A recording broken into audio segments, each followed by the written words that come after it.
we gotta. It's how we do I guess so. I guess the Baptists are over here and the Pentecostals are over there. Or maybe the Catholics over there. Let's get ready to go into the message this morning. We're gonna break free from our series that we've been on, and I'll probably be tying some of that in together with what I'll be sharing with us this morning.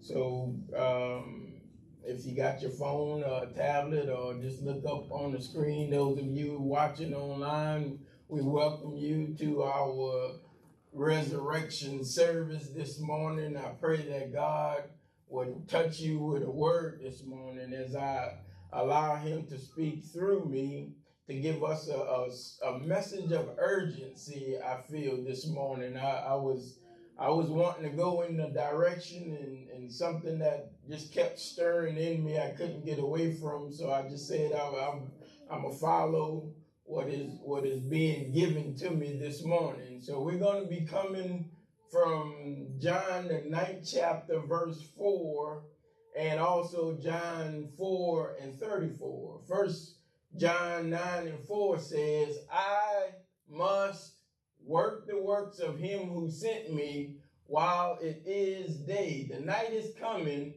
when no man can work. I must work the works of him who sent me while it is day. The night is coming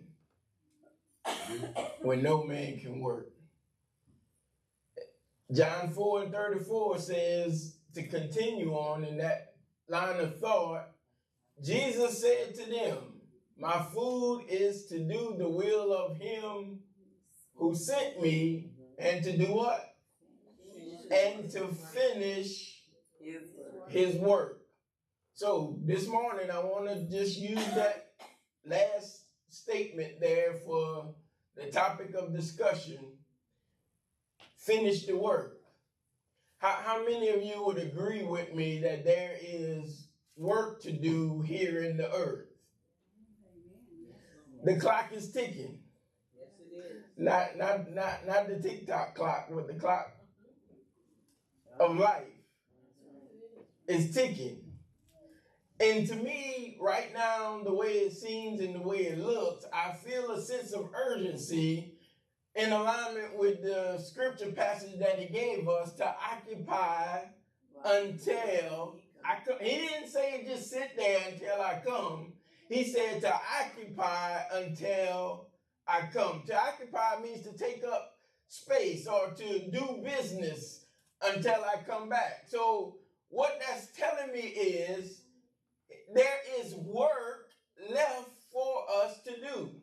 Go into any community, go into your neighborhood, go into your workplace, go into the mall and the stores and turn the news on.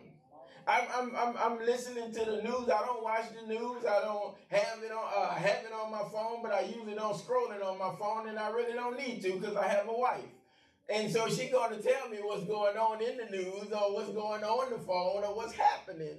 And the other day she was just telling me of instances that have happened throughout the last 2 weeks of people who were driving down the road and were shot. People who were in their parking lot and were shot. All of these things that's going on around us, and we seeing you hear of those that have overdosed, and you're seeing just the turmoil of what's going on. And my question is to myself, and my question is to us, what work are we doing throughout the communities and throughout the world? Look, I know we cannot make anyone change or anyone do anything. That's not what I'm saying one bit. But I am looking myself in the mirror and ask, am I being the change? I'm not necessarily saying going from house to house passing out tracts. I'm saying you got to be the tract. You have to be the voice. We have to be what Jesus is asking us to represent, and he has given us an example of what that is. I'm telling you, folks, we are running running out of time. How much time do you have? How much time do you think you have? How much time do you might have? You may be saying, I'm only 17 right now. I'm only 21 right now. I'm only 23. I got a whole life in front of me. Or do you? We've known folks that have left this place sooner than we thought they would. We have people that are older that are still here. What are we doing? I hear a lot of times that this generation that we have here, but where is the previous generation connecting the newer generation? I can't understand what you're going through or keep up with your time, because most of us that have some salt in our hair, we may not be able to work this little phone that we got right here, and you got to get your grandchild to come turn it on for you. But I guarantee you know something that you've been through that you can help them get through so they can get to where God is trying to get them to. But just talking about what they need to do is not going to help. We have to get there and be an example to them. But this ain't the way this message was supposed to go, but I'm going to just roll with what God is giving me right now. Because, y'all don't get mad at me when I say this, but I'm going to say it. We want a generation to get off their phone. I ain't going to mess with y'all. See, in the old days, they would say, do as I say and not as I do. But as a child, you had a conflict because they was telling you to do some things that you didn't see them doing. Therefore, you strayed away because naturally we do what we see others doing. Come on, y'all say finish the work. Finish the work. God started the work. How we got into this situation was because Adam disobeyed God's command. And in Genesis, the 3rd chapter, verse 15, after he's given judgment to those that fell, he gave judgment to the serpent, or to the devil, Satan, that adversary that we have. And he says, he is going to bruise your head and you are going to bruise his heel. From the foundation of the world, he put in place what was necessary for us to be able to have the freedom that we have today. The work didn't start now. It's nothing new under the sun, correct?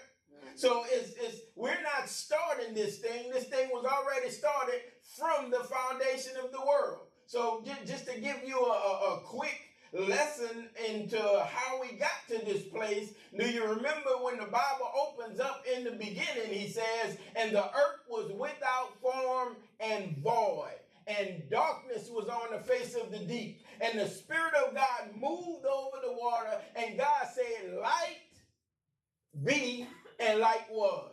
Now, he wasn't talking about the light in the sky that we know as the sun and the moon at this time. He's talking about the Son of God himself being the light. In John, the 1st chapter, he says, and the Word, in the beginning was the Word, and the Word was with God, and the Word was God. All things were made by him, and without him was not anything made that was made. In him was life, and the life was the light of men. So in the beginning, he said, let there be light, and light was the life. That's telling me that life showed up because death was having dominion.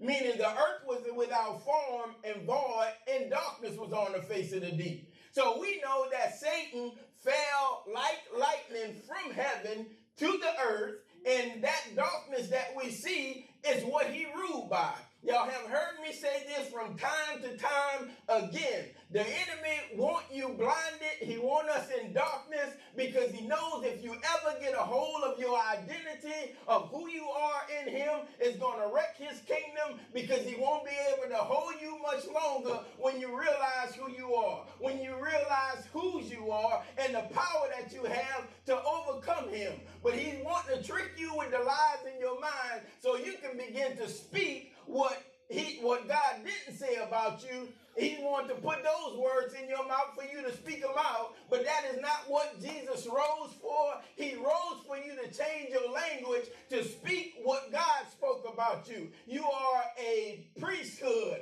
a royal priesthood, a peculiar people, set apart to do great works in the earth. He didn't call us to be less than. He called you to be more than a conqueror. You are greater is he that is where? In me than he that is in the world. He didn't ask you what you've done.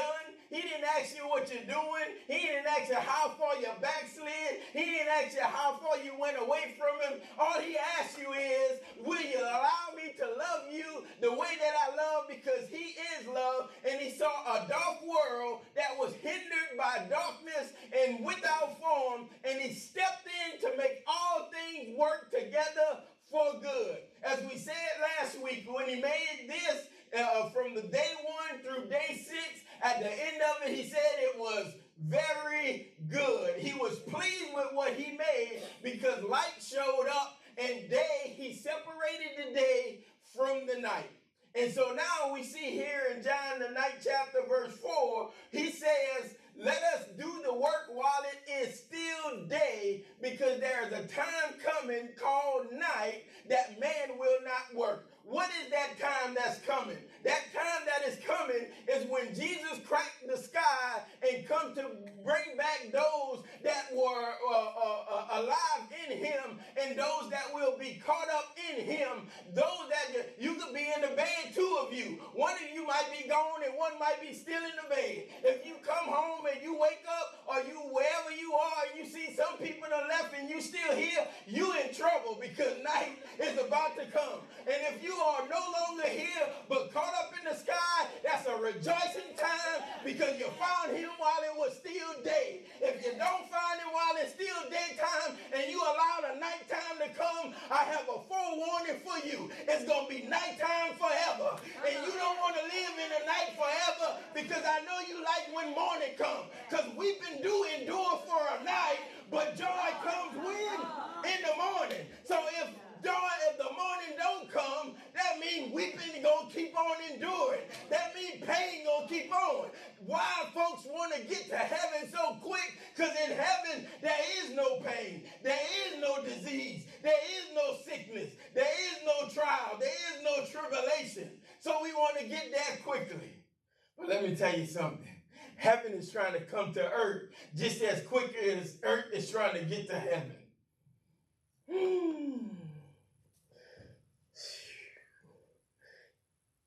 He finished the work from the beginning. So let me put it in perspective for us with a little analogy. If a manufacturer is producing a vehicle, let's use a vehicle. He's producing a vehicle. You have workers on the assembly line that's putting the vehicle together, correct?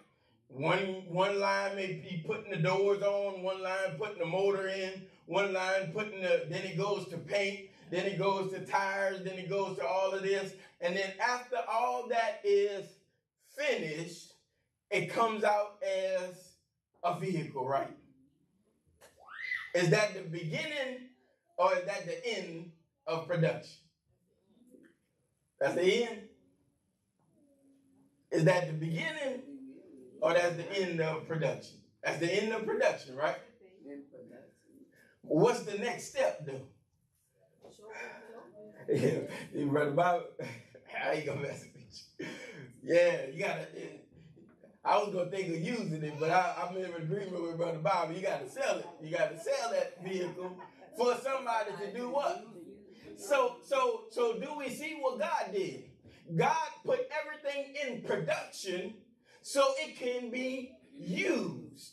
So when I say the beginning of it is the beginning of use for the purpose for which it was made, So if the thing is not used, then the purpose for it is what? It's useless, right? So just as he's stating here of his finished work, we know that the finished work was from the foundation of the world. But here we are now in the new covenant where things that were prophesied has been fulfilled. It was prophesied that they would tear his robe.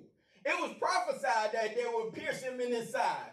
Way in Isaiah's time and Jeremiah's time, even before the time that they were in. Have you ever had I guess they would call it an epiphany, or you had a vision or you had a dream and then you was walking in it and you say, man, I saw this before.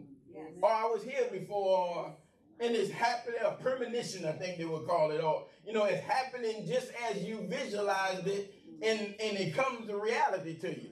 That's the same way prophecy would work. It was from the beginning, and then you would think in your mind, well, why didn't they shift it up since they know what it would prophesy? Because you can't, because God already saw it from the beginning, and when he went and made it to the end, he have already put in place everything that we need that pertains to life and godliness. Why is there a spare tire in the back of your car? Well, in the older cars, because new cars don't have spares, they got to pump us up. But y'all know what I'm saying. Why was a spare tire in the car? Did you catch a flat? But in case you have a flat, there is already provision available. So if God finished the work and he's asking us to finish the work that he's given us, then he's already put in place the provision. See, if we would understand that, we would understand that we are not in lack. If you don't have what you need in this place today, there are folks available in here that may be able to meet your need, correct? Yeah. So if that is so, are you in lack?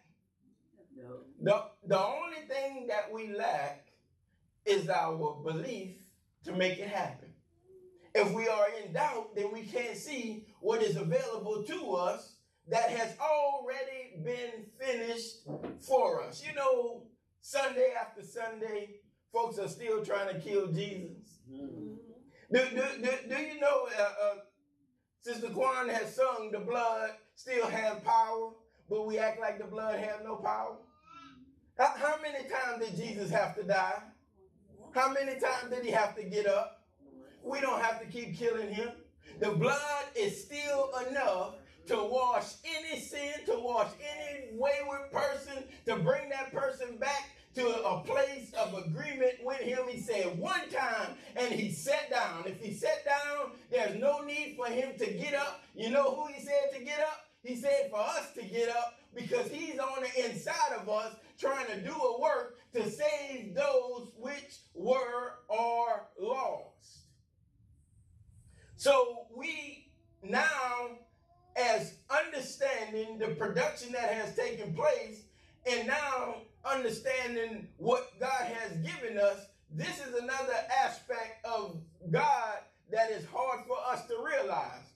Can you rest in his work? Can you rest in the work of God?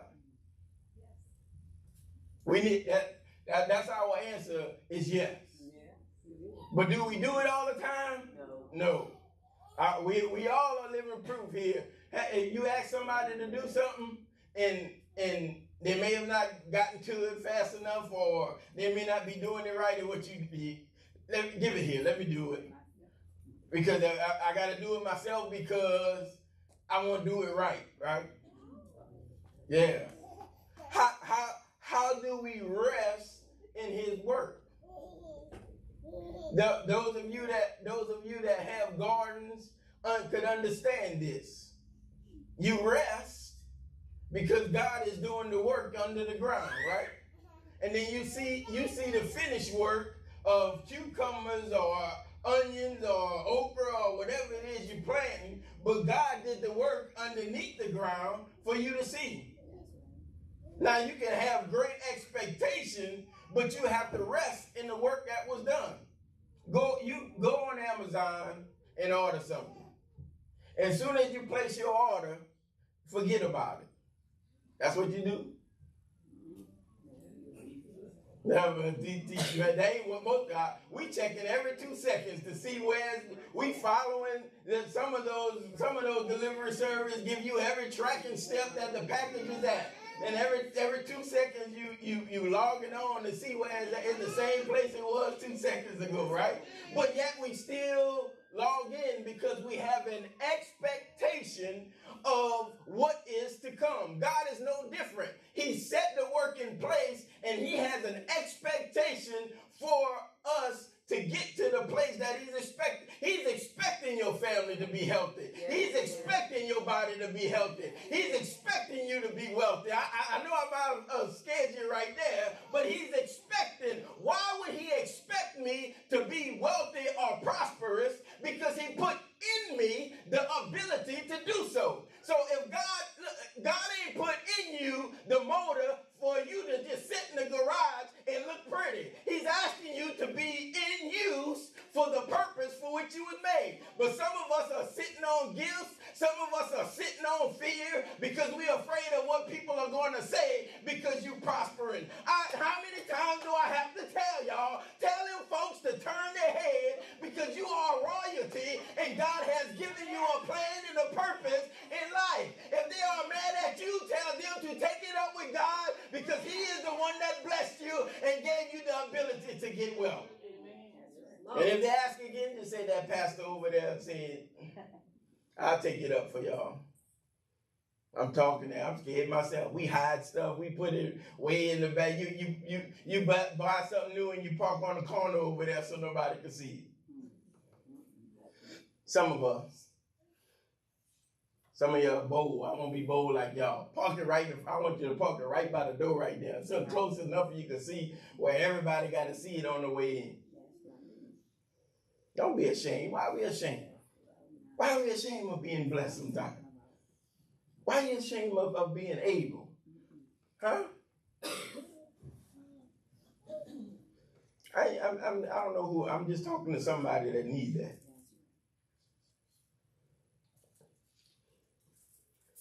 You got folks in the world, they ain't ashamed. Then you got those that are in Christ, who are children of the Father. If your parents left you an inheritance, or they have an inheritance, they wealthy folks. You gonna hide, Brother Bobby? You gonna hide? No, right? So why we hide?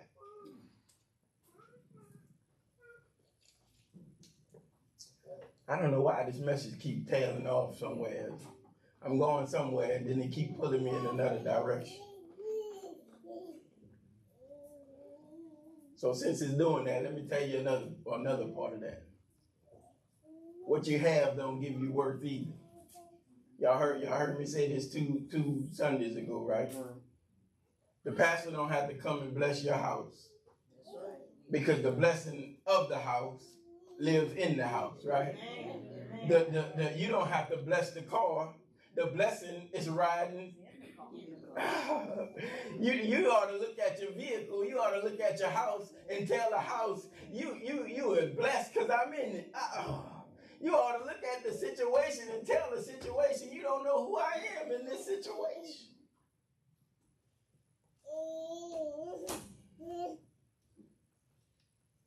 How many things you turn into to try to find work, and yet you still turn back worthless?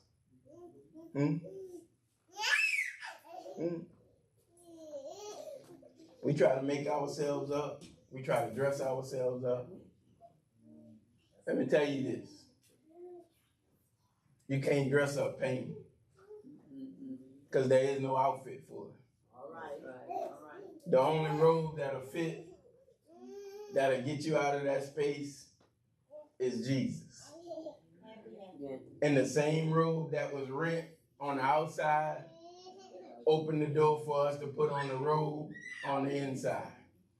He said to be clothed with him. What does that mean, to be clothed with him? It's to put on the glory of who he is that overcomes. I'm telling y'all, I'm not saying this just to be saying this. I'm saying this from having to experience it myself. There's an emptiness without him. And we search for that emptiness and we search to try to fill a void, but you can't fill a void with something that doesn't fill a void, right? So when you find the thing that would fill that, then now you can rest in what has been made available for us. But look,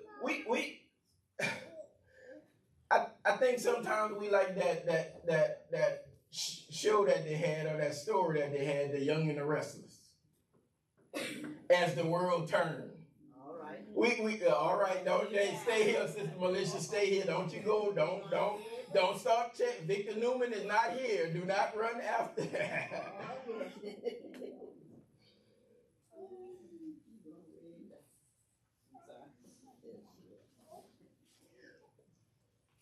We lose more sleep. We lose our mind week after week, day after day. We lose weight because you're depressed. We lose loved ones. We lose friends. We lose. And Christ came so much for us to gain. But yet, we find a way to live with losses. You ever made a statement in your mind, I'm not gonna ever get out of this? I'm gonna always be in this situation. And then something click on the inside of you and say, you know what? Enough is enough. When your back gets put against the wall and you ain't got nowhere to go and you at your rock bottom and you at your lowest point, God is trying to tell us, trying to get you to finish the work. He has put on the inside of us everything that we need to do the things that he has called us to do, but we searching. And the whole time we're searching for what has been inside the whole time. We all in here are at some point in life on the yellow brick road.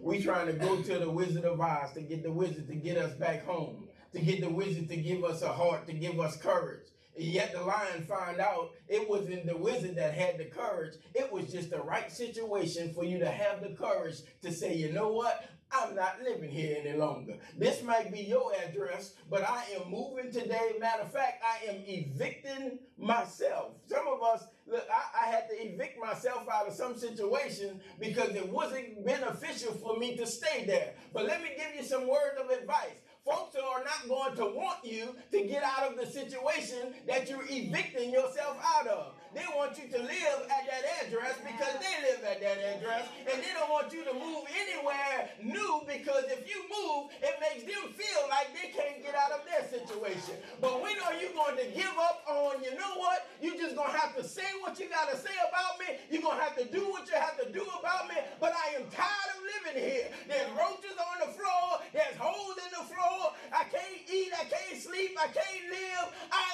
am getting out. I want you to write on a piece of paper, now but later, and I want you to put on it, if you need to, I'm doing it myself too, and say, I'm evicting myself out of this lifestyle. I'm evicting myself out of this feeling. Who are you trying to prove yourself to? God said you enough. Do you believe it? Do you believe that you enough? Yes.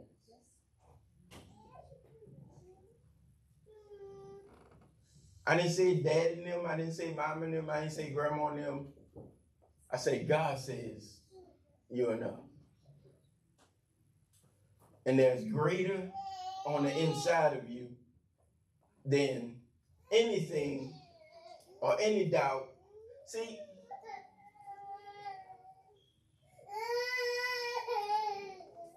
all right, ain't bother me at all.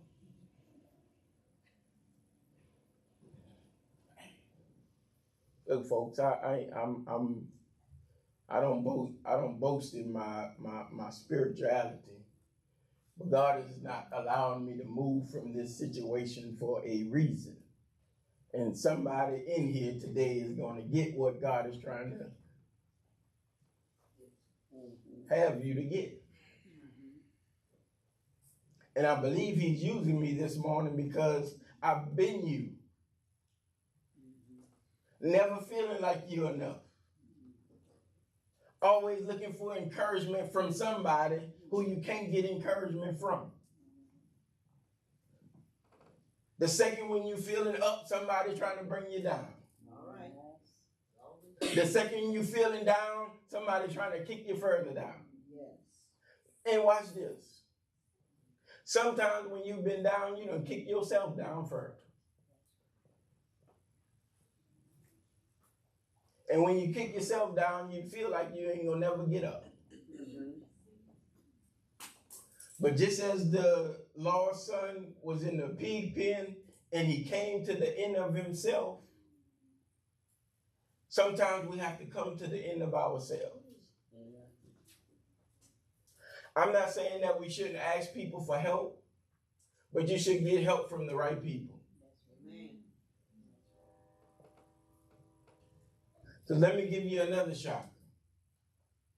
Some of the people that claim to help you are not really trying to help you, they're trying to hurt you. All right. Some people that say don't do this or don't do that don't want you to do it because if you do, you might get breakthrough. And if you get your breakthrough before they get their breakthrough, they're going to feel like breakthrough is running out. But has God ever been slacked in a breakthrough? Because he has a breakthrough for you, and your breakthrough is not for nobody else. Your breakthrough is your breakthrough. And nobody can steal your breakthrough. Nobody can steal what God has for you. If something leaves that was supposed to be for you, I can guarantee you God got another one somewhere that probably is better than the one that you thought was supposed to be for you. So you don't have to fret. You don't have to give in. You don't have to give up. All you got to know is God is still working. If he didn't have that one for me, he must have a better one for me. So he's still working. What work do I have to do while he's doing his work? That's when faith comes into play. My work is to believe on him that was sent. Laney, you still back there? Go to John the 6th chapter, verse 28.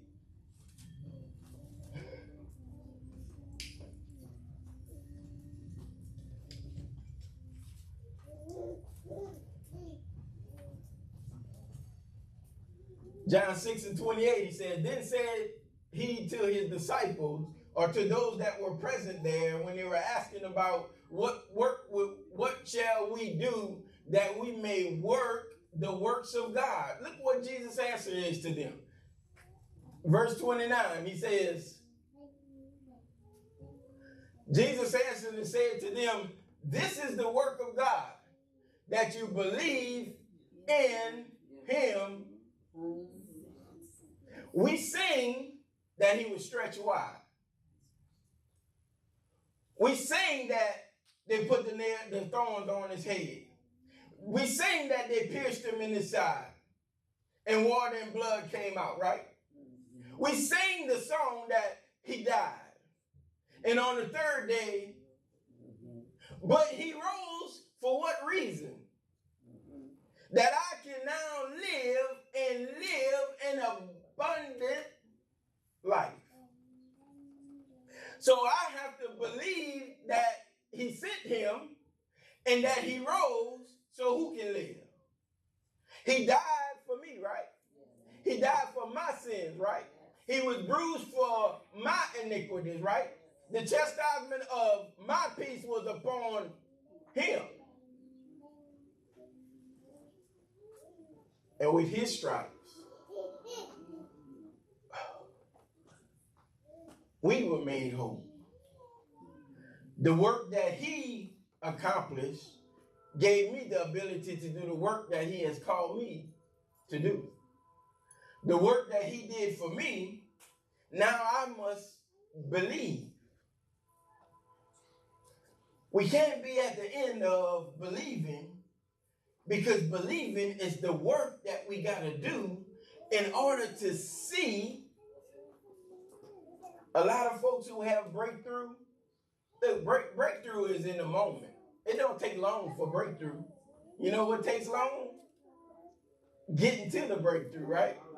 Making up our mind that enough is enough. Getting to the place of back against the wall. Getting to the place of, you know what, I got to do something about this situation. And when you get there, immediately, breakthrough shows up.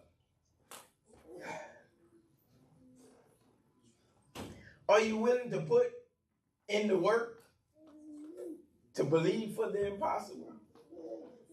It's work, right? If everybody was doing it, it would be called easy, right?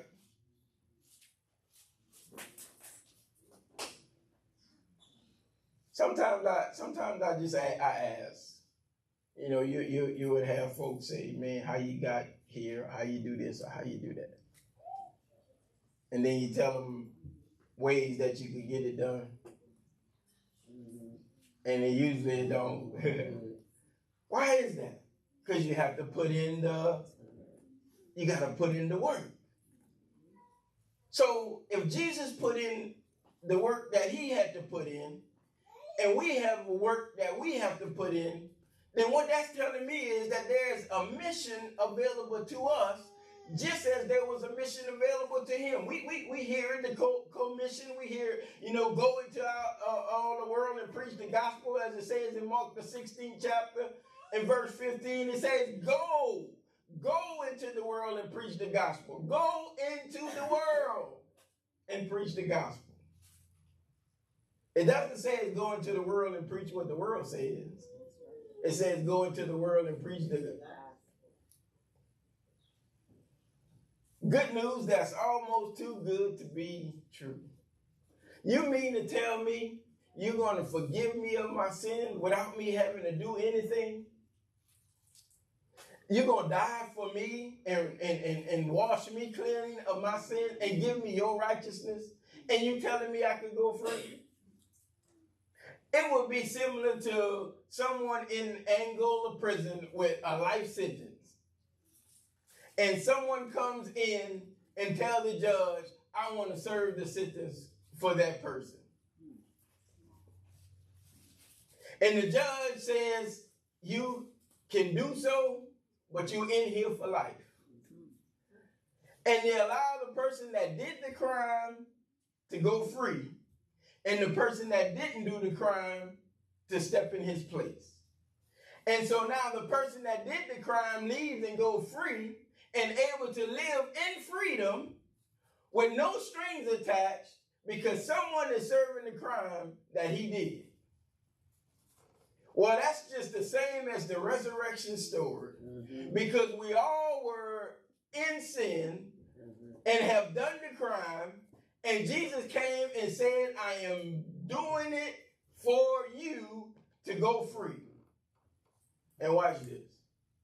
In the court of law, in God's eyes, he cannot convict you again for the same crime.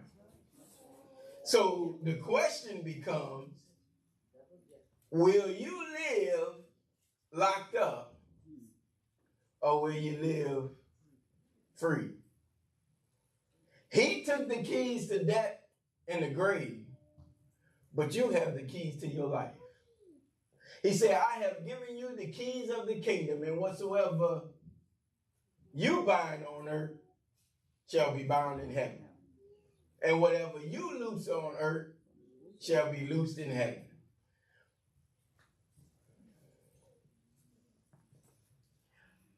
A lot of times what's holding us back is what we've been saying to ourselves, about ourselves. That's not what God said to you about yourself. I've said this often, and I'm going to keep saying it because I want us to keep getting it. How did the serpent deceive Adam and Eve? Through a whisper, right? Y'all heard that whisper before? I heard that whisper. You heard that whisper? It's going to be all right. It's just one time. Nobody looking.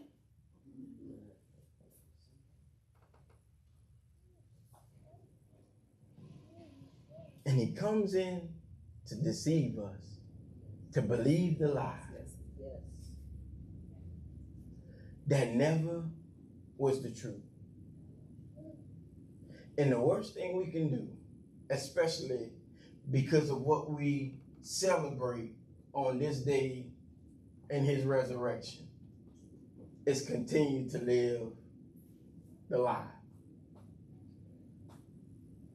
You never will. You never can. But last I've seen in the scripture, feel in my heart and know in my spirit that he's seated at the right hand of the Father.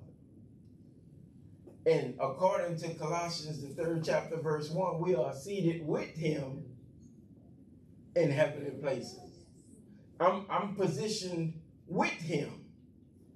So if we got a commission and we got to go and preach the gospel, my last question I will leave to you is, then what's the work? If he's sending us to finish the work, and watch this, Moses finished his work, Abraham finished his work, David finished his work, and Paul finished his work, and now we have a work to finish. What is the work? As I started this message to finish the work, I'll end this message with what the work is to finish. In 2 Corinthians, the 5th chapter, verse 18, 19, and 20, he tells us what that work is. Now all things are of God, who has reconciled us to himself through Jesus Christ. And what he has done? He has given us the ministry of reconciliation. Verse 19, that is that God was in Christ reconciling the world to himself, not imputing their trespasses to them, and has committed to us the word of reconciliation, by wit that now we are ambassadors for Christ, as though God were pleading through us. We implore to you on Christ's behalf, be reconciled to God. That word reconcile there means to restore. And the ministry that he gives to us is the word that he's trying to give to the world. Be reconciled to God. Come back into alignment. Come back into restoration with him. Become restored. Not just to be restored, but to become restored, meaning we are always becoming restored. See, in restoration, it's somewhat like renovation. You got to take some things out that's not working, and you got to put some things in that will work. And you got to continue to improve and continue to improve and continue to improve until you get to the place of living your success life when? Now. Some of us go through life never having seen the success that God is calling us to. And success for your neighbor is not success for you. You have to know what success is for you, the life that God has given you to live, the success that God has given for you. There is a success life for all of us, but we have to find it, and then when you find it, you become it, because it restores to you the things that was broken. When you find the thing that has been hindering you and you remove it, you begin to live your success life. Now,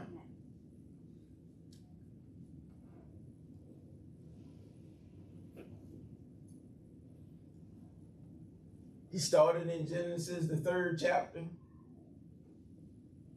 and he ended at resurrection to only put the next plan into place until he returns. But the work that we have to do is no longer talking about it, folks, but being about it. I want to shout right now, and I can have all of us shouting in here. You're gonna get your family back. You're gonna get your money back. You're gonna get your. But I'm gonna be the bearer of, not say bad news, but I'm gonna put it in perspective. You won't get none of it back if you don't put in the work. A relationship takes work. Ask some married folks that's trying to keep it together. If you don't work on it, it will fall apart, right? Yes. Ask some friendships how many of you got a ride or die in here that you could count on? Y'all a rare breed. If you got a ride or die that you could count on, you are in a percentage that is so minimum. Let me ask it this way. Are you a ride or die that could be dependent on? Yeah. Yes. It's gonna take work. It's gonna take time. It's gonna take tears. It's gonna take sweat. It's gonna take having conversations that you're afraid to have. All right. Amen. It's gonna take dealing with the difficult. That was something that we started time ago in helping people heal in certain areas, dealing with the difficult. But what you have to put before you is what restoration looks like to me. And I'm willing to do whatever it takes to get to that place of being restored. Because I do want my family back. I do want to get back to my place of royalty. And I do want to get back to the place of blessing. Yes. We none have made it. We all have fallen short. We all are pursuing the life that God would have us. We all are seeking the abundant life. We all want rest. Who would not want to be restored in the areas that you have issues with?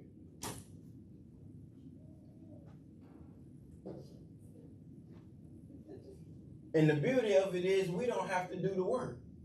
It's God doing the work through us so we can get the result.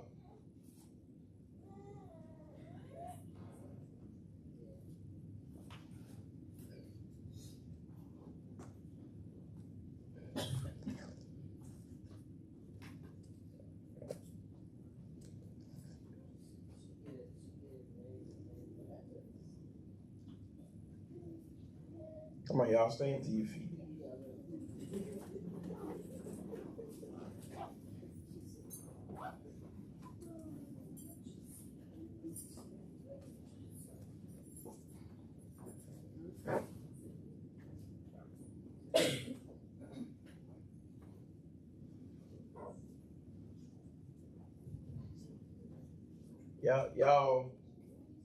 Y'all know I'm transparent, right? But y'all correct me if I'm wrong. I'm asking.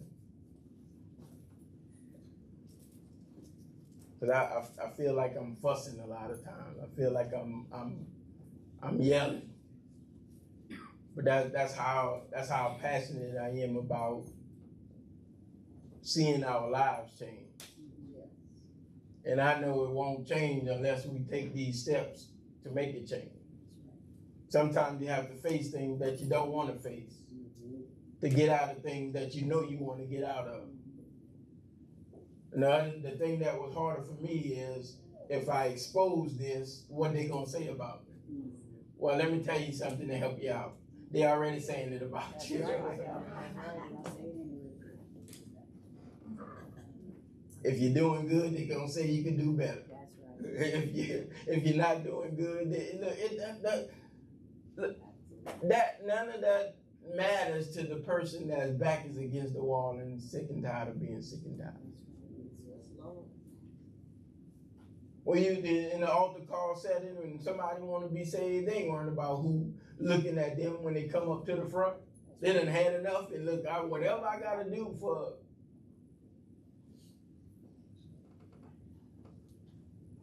I'm just asking you this morning before we leave this place today, if you had enough and you really had enough, and you're ready to put in the work to start the healing process, that's who I'm talking to this morning.